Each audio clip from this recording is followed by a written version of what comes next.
ये दुनिया भौतिकता के जिस चकाचौंध में आगे के रास्ते पर बहुत तेज़ी से बढ़ रही है, इस रास्ते में कितने खतरे हैं, कितने कांटे हैं, कितनी बाधाएं हैं, इन्हें वह दूर कर पाने में अक्षम होता जा रहा है। नमस्कार, बेधड़क खबर देख रहे हैं आप। मैं हूं विमलेश शुक्ल।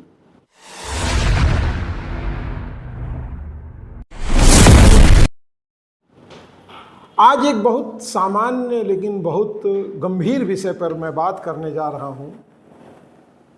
मनुष्यों पर होने वाले जानवरों के हमलों को लेकर के। ये हमले क्यों हो रहे हैं, लोगों को ये जानवर शहरी क्षेत्र में आकर घायल क्यों कर रहे हैं, काट क्यों रहे हैं, ये एक बड़ा प्रश्न है।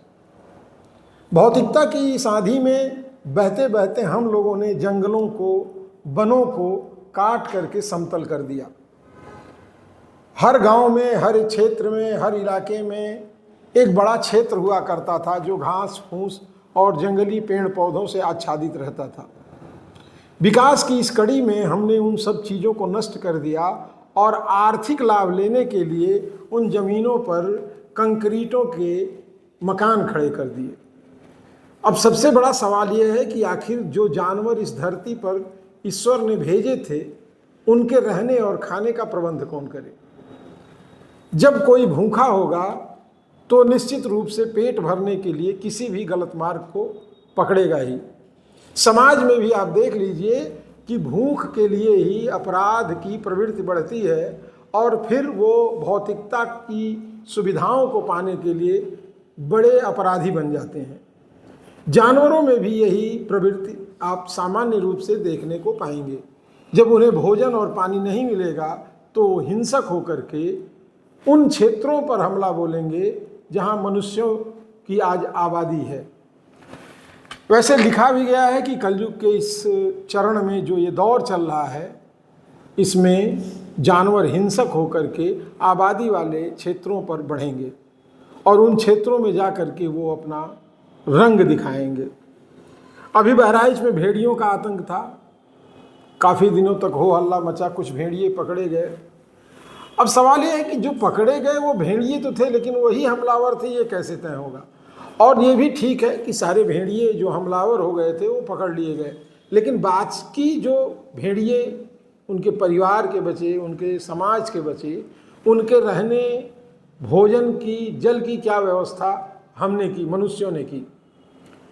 इसी तरह से अब सिद्धार्थनगर में एक नई खबर आई है, बढ़नी के क्षेत्र में सियारों ने हमला करना शुरू कर दिया है। 8 से 10 लोग घायल हो गए हैं। तो कुत्तों का आप देख लीजिए। तो ये मौसम का जो बदलाव है, आज बारिश के दिनों में जो मतलब शीतलता होनी चाहिए, नमी होनी चाहिए, वो नहीं है। बहुत सारे क्षेत्रों में पानी न बरसने से सूखा पड़ा हुआ है। अतिवृष्टि से हमारे देश के कई राज्यों में तबाही भी मची। लेकिन ये एक प्राकृतिक व्यवस्था है। प्राकृतिक व्यवस्था के अलावा हमने सरोवरों को ख़त्म कर दिया। जहाँ भी तालाब थे, नदियाँ ख़त्म हो गईं, बहुत सारे जल के स्रोत ख़त्म हो गए। और जानवर जो मनुष्यों से दूरी बना करके वो अपने आशियाने में जंगल में रहता था, झाड़ियों में रहता था, वो जाए तो जाए कहाँ। जीव जीवस्य भोजनम, जीव ही जीव का भोजन है।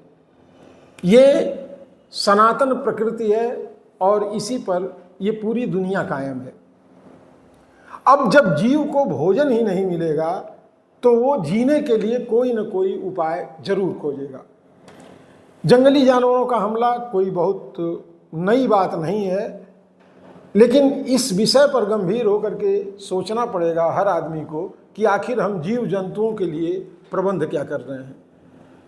संरक्षण करने से पशु पक्षी नहीं बढ़ सकते हैं, उनको वो प्राकृतिक व्यवस्था देनी पड़ेगी जिसमें वो सदियों से रहते आ रहे हैं।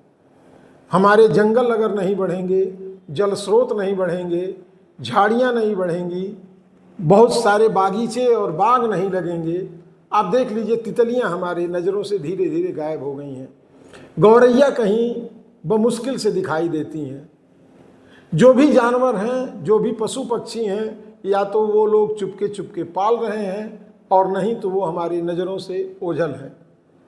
20-25 साल पहले झुरमुटों में रहने वाले खरगोश जो अक्सर इधर उधर दौड़ते हुए दिख जाते थे, अब नहीं दिख रहे हैं। पूरी रात जोर जोर से बोलने वाले सियारों की आवाज़ खत्म हो गई है।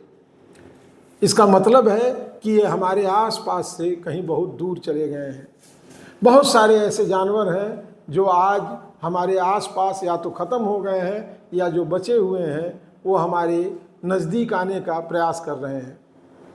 तो इस विषय पर सबको विचार करना होगा और सरकार को भी इसके लिए एक योजना बना करके उनके जीवन के लिए जो ज़रूरी व्यवस्थाएं हैं उसको कायम करने का प्रयास होगा, तभी जा कर के इस तरह के हमले बंद होंगे। तमाम क्षेत्र ऐसे हैं जो जंगली क्षेत्र हैं, वहाँ जंगलों में हाथियाँ रहती हैं और बहुत सारे जीव जंतु रहते हैं। दक्षिण भारत के तरफ चले जाइए तो पहाड़ियों पर अभी भी बहुत सारे जीव जंतु हैं जो अक्सर सड़कों पर दिखते हैं, और वो वहाँ की सड़कों पर केवल इसलिए दिखते हैं कि उन सड़कों पर बहुत न्यूनतम आवाजाही है और सारे मार्ग जो खुले हुए हैं उन मार्गों से होकर के बड़ी गाड़ियाँ जाती हैं। दक्षिण भारत में बहुत सारे क्षेत्र हैं कि जहाँ पर आपको अजगर तक सामान्य रूप से सड़कों पर टहलते और सड़कों को क्रॉस करते दिख जाएंगे, हिरन दिख जाएंगे, हाथी दिख जाएंगे और सब बहुत सारे। उत्तराखंड में आपको बहुत सारे चीते और जानवर आपको भगते दिख जाएंगे। तो ये तय करना होगा कि इनके लिए रहने की, खाने की और पीने की व्यवस्था की जाए ताकि हमारे जीव जंतु सुरक्षित और संरक्षित रह सकें। योजनाएं बनाने से नहीं होगा, और ये हमलावर अगर होते हैं तो इन्हें पकड़ करके चिड़ियाघरों में रखने से भी इनके हमले नहीं बंद होंगे। इस खबर में बस इतना ही। पुनः आपसे किसी और खबर में मुलाकात होगी, हमें अनुमति दें। नमस्कार।